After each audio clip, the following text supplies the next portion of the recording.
ኣሻማ ኢብን ኣብጃር ወይ እውን ኣልነጃሺ ኣብ 7ይ ክፍለ ዘመን ድሕሪ ልደተ ክርስቶስ ንጉስ ኣክሱም ኮይኑ ዝተሸመዩ ነይሩ። ዳሞት እስላም ካብ መካ ካብ ዝነበረ ስደት ምስ ሃደሙ ኣብ መሬቱ ዕቕዋ ሓቲቶም።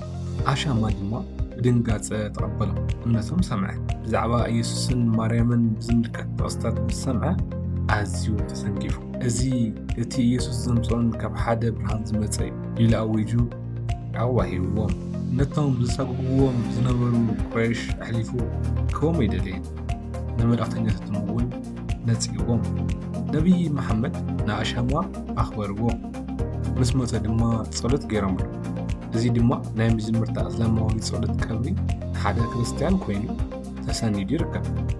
ድሓር እውን ዓድኻን ዓውድኻን ካብ ጥፍኣት ዝተሓለወ ይኹን ኢሎም ከም ዝመረቑ ይንገር።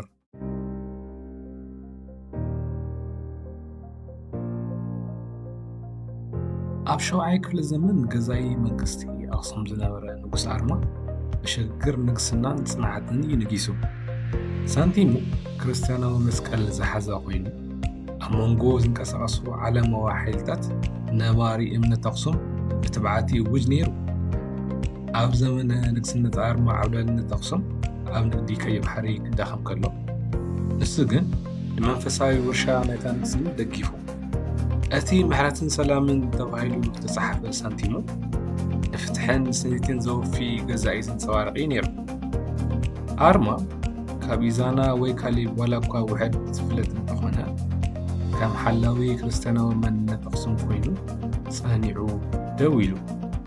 ሕድሩ ብጥንታውያን ሳንቲማት ሕሹኽ ይብል። ምልክታት ናይቲ ካብ ዝሃስስ ዘሎ ግዝኣት ላዕሊ እምነትን ክብርን ዝመረጸ ንጉስ እዩ።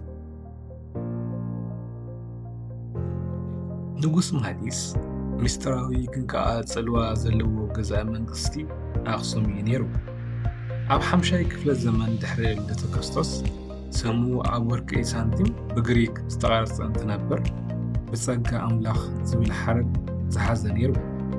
ኣብቲ ግዜ ኣብ ኣክሱም እናተስፋሕፈሐ ዝኸይድ ዝነበረ ክርስትያናዊ መንነት ዘመልክት እዩ። ብዛዕባ ህይወቱ ብዙሕ ዘይፍለጥ እኳ እንተኾነ ሳንቲሙ ግን ብንግድን ብእምነትን ዲፕሎማስን እንትስስም መንግስቲ ዘንጸባርቕ እዩ። መሃዲስ ኣብ እዋን ምስግጋር ግዚኡ ንሕድሪ ኤዛና ምስ መጻኢ ክርስትያን ነገስታት ድልድል ገይሩ። ሳንቲሙ ኣብ ርሑቕ ሃገራት በጽሐ። ሓይልን መለኮታዊ ሞገስን ኣክሱም እውን የውጅ ነበረ። መሃዲስ ምልክት ሕዶ ሓይልን ዕብየትን ኮይኑ ቀጺሉ። ሕድሩ ብወርቂ ዝተቐረጸ ብጸጋ ዝምራሕ ንጉስ መሃዲስ።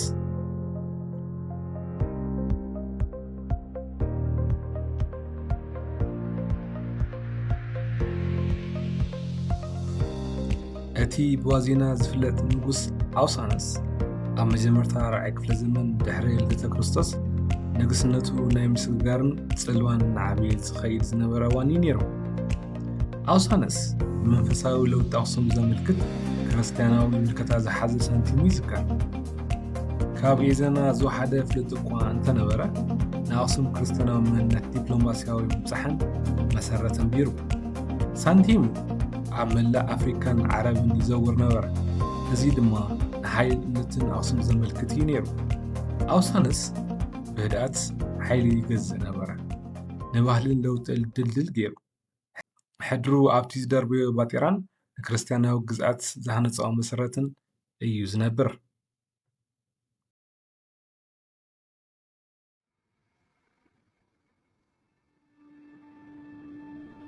ንጉስ አንዱቢስ ኣብ መወዳእታ 3ይ ክፍለ ዘመን ድሕሪ ልደተ ክርስቶስ ዝነገሰ ንጉስ ኣክሱም እዩ።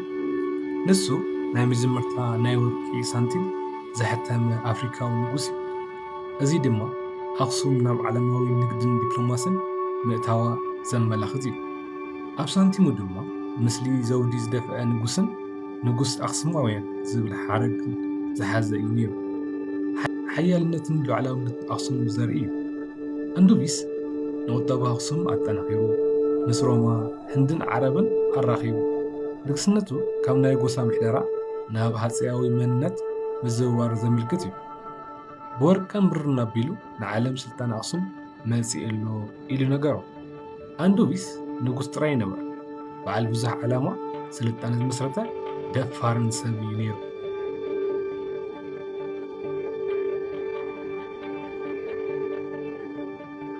ገብረ መስቀል ወዲ ንጉስ ካሌብ እዩ። ገብረ መስቀል ወዲ ንጉስ ካሌብ እዩ። ጸጋን ተወፋይነትን እውን ንዙፋን ኣኽሱም ወረሰ። ስሙ ኣገልጋሊ መስቀል ማለት እዩ። ኣብ መላእ ግዛት ኣኽሱም መንግስቲ ክርስትና ብምድልዳል ንዕኡ ተስማዕምዑ ነበር ነበረ። ኣብ ደብረ ዳሞ ዝርከብ ፍሉጥ ቤተክርስትያን ሓዊሱ ኣብ ከረን ካብ ከውሒ ዝተቐረጸ መስተንክር ኣብያተ ክርስቲያናት ሰሪሑ እዩ። ገብረ መስቀል ጥበብ ሰላምን መንፈሳዊ ዕብየትን ኣስፋሕፊሑ ይገዝእ ነይሩ። ንግስነቱ ወርቃዊ ዘመን እምነት ስነ ህንጻ እዩ። ዋላ እኳ ከባቢኡ ውሕድ ዝፍለጥ እንተኾነ ሕድሩ ኣብ ቅዱስ ልምታት ኣብ ከባቢታት ናይ ሕዚ ትግራይ ኤርትራን ኣምሓራን ጎሊሆም ይረአዩ። ገብረ መስቀል ንጉስ ጥራይ ንበል ሃናጺ እምነት ሓላዊ ቃልሲ ትሕቲ ኣገልጋሊ እግዚኣብሔር እዩ ነይሩ።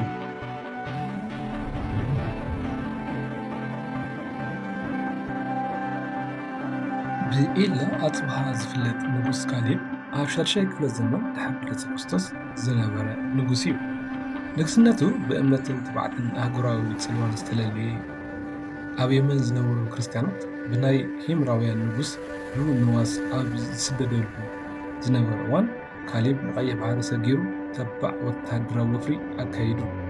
ነቲጃ እንዳስዒሩ ሰላም መለሰ። ክርስቲያን ምኽትል ንጉስ ኣቕሚጡ ተግባራቱ ካብ ባይዛንታይን ናዕዳን ኣብ መላእ ዓረብ ክብሪ ኣምጺኢሉ።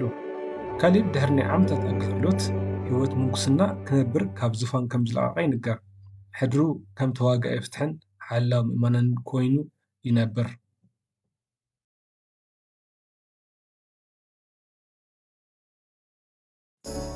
እቲ ዝዓበየ ንጉሰ ነገስት ኣኽሱማዊ ዝነበረ ኢዛና ኣብ 4ይ ክፍለ ዘመን ድሕሪ ልደተ ክርስቶስ ዝነገሰ እዩ። ንኣኽሱም ናብ ክርስቲያናዊ ግዝኣት ቀይሩ። ኢዛና ብመምህሩ ፍሩሜንቴስ ዝምራሕ መንእሰይ ንጉስ ስለ ዝነበረ ንክርስትና ተቐቢሉ መንግስታዊ ሃይማኖት ገበሮ። እዚ ከዓ ኣውሮፓ ቅድሚ ምግባራ ዘመናት ተቐዲሙ እዩ። ንግስነት ኩሽ ስዒሩ ኣብ መላእ ኣፍሪካን ዓረብን ንግዲ ኣስፋፊሑ መስቀል ዝሓዘ ሳንቲ ብምቕራጽ ምሳሌ እምነትን ስልጣንን እዩ። ንግስነት ኢዛና ወታደራዊ ሓይሊ ምስ መንፈሳዊ ውርሻ ብምውሓድ ወርቃዊ ዘመን ኣኽሱም እዩ ነይሩ። ብግእዝን ግሪከኛን ዝፀሓፉ ጽሑፋት ክሳብ ሕጂ ነቲ ተራእዩ ዘቃልሕ እዩ። ኢዛና ንጉስ ጥራይ ነበረ። ፈላሚ እምነትን ዲፕሎማስን ኢምፓየርን እዩ ነይሩ። ጋዳራት ተባሂሉ ዝፍለጥ ዲኣርቲ ኣብ መጀመርታ 3ይ ክፍለ ዘመን ድሕሪ ልደተ ክርስቶስ ዝነገሰ እዩ። ጽልዋ ኣኽሱም ኪኖ ቀይሕ ባሕሪ ኣስፊሑ ምሕዝነት ፈጢሩ ኣብ ደቡብ ዓረብ ጎስጎሳት ይካየዱ። መሪሕነቱ ኣኽሱም ከም ዘበዋ ሃፀይነት ግዝኣት ኮይኑ ኣብ መንጎ ኣፍሪካን ዓረብን ዝነብሩ ወሰንቲ መስመራት ንግዲ ተቆጻጺሩ። ስም ጋዳራት ኣብ የመን ኣብ ጽሕፋት ይርከብ። እዚ ድማ ዲፕሎማስያውን ወታደራውን ዝርክቡ ዘረጋግጽ እዩ። ኣብ ግዜ ንግስነቱ ኣኽሱም ብሃብትን ክብርን እናዓበየ ብምኻዱ ንመጻኢ ነገስታት ከም በዓል ኢዛና መሰረት ኣንቢሩ። ጋዳራት ተዋጋኢ ጥራይ ነበረ። ንስልጣነታት ዘራኽብን ሕጂ ኣኽሱም ዓለማዊ ሓይሊ ዝቐርጽን ስትራቴጂስት እዩ ነይሩ። ዞስካለስ ሓደ ካብቶም ቀዳሞት ዝፍለጡ ነገስታት መንግስቲ ኣኽሱም እንትኸውን ኣብ ከባቢ 2ይ ክፍለ ዘመን ድሕሪ ልደተ ክርስቶስ እዩ ነጊሱ። ንግስነቱ ኣብ መዛግብቲ ሓፂር እኳ እንተነበረ ኣኽሱም ከም ሓያል ንግዳዊ ግዝኣት ንኽዓቢ መሰረት ኣንቢሩ። በሊሕን ህርፋን ዘለዎ መራሒ ዝነበረ ዞስካለስ ኣብ ቀይሕ ባሕሪ ንዝርከባ ወሰንቲ ወደባት ይቆጻጸር ነበረ። እዚ ድማ ንኣፍሪካ ምስ ዓረብን ህንድን የራኸብ ነይሩ። ብጽኑዕ ስነ ስርዓት ንቑሕ ኣእምሮን ይፍለጥ ነበረ። ካብ ርሑቕ ሃገራት ንዝመፁ ነጋዶ ብግዝኣቱ ይሓልፉ ነበሩ። ሃብትን ጽልዋን የምጽኡ ነበሩ። ሕድሩ ምጅማር ወርቃዊ ዘመን ኣኽሱም እዩ። ንግዲ፣ ባህልን ዲፕሎማሲን ኣብ ትሕቲ ጸለምት ፍላሚ መራሕቲ ዝዓንብቡ ንጉስ ዞስካለስ